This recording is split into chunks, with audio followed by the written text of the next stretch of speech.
Hey there! I'm going to walk you through logging in, locating, and downloading the resources in the new Language Arts Teachers Lesson Plan Resource file. So once you log in, there's only one thing to click on. So you can click on anywhere in this box. So I just clicked on that. Then I'm going to scroll down, and this is where you see the 6th, 7th, and 8th grade lesson plan files.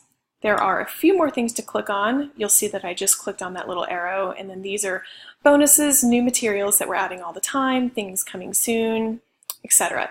So let's say you want to click on 7th grade lesson plan units. If you're new around here, or if you're not quite sure where to start, you'll notice that it tells you start here. These are the Snapshot units overview, and each grade level has that at the very beginning.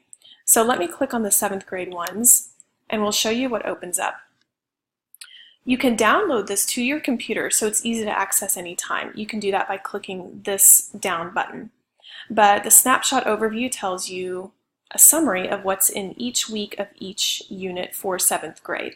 So we see the expository informational text unit here. You can scroll down and then you'll see the narrative text unit, etc. So if you're ready to dive into the actual lesson plans, you can come over here. We're looking at 7th grade. The highlighted bar is where we are right now with Snapshot. So let's say that you want to start with, expository informational. You can do these in any order. So I'll just pick this one, for example. Click on that, and now all the weeks open up for the informational unit. And so it's a 9-week unit. We have week 9 up here. You can scroll all the way down to get week 1. So I'm going to click on the pink link right here.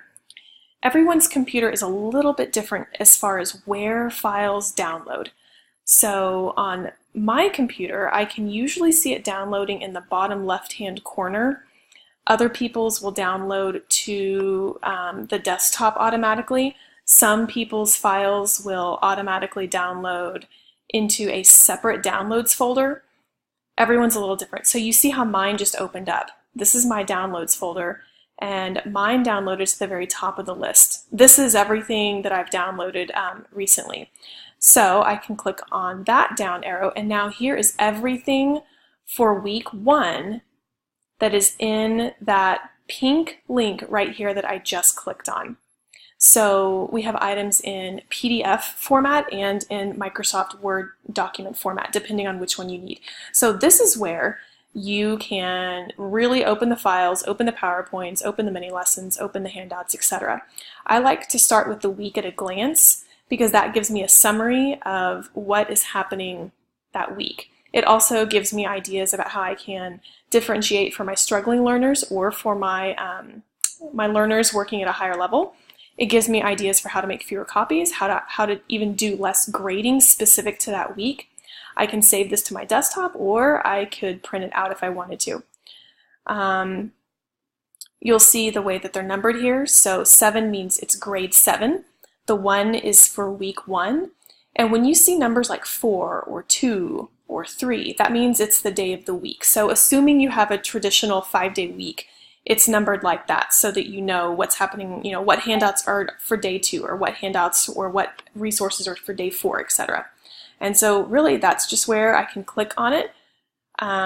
When you see the little S right there, that means it's a student handout.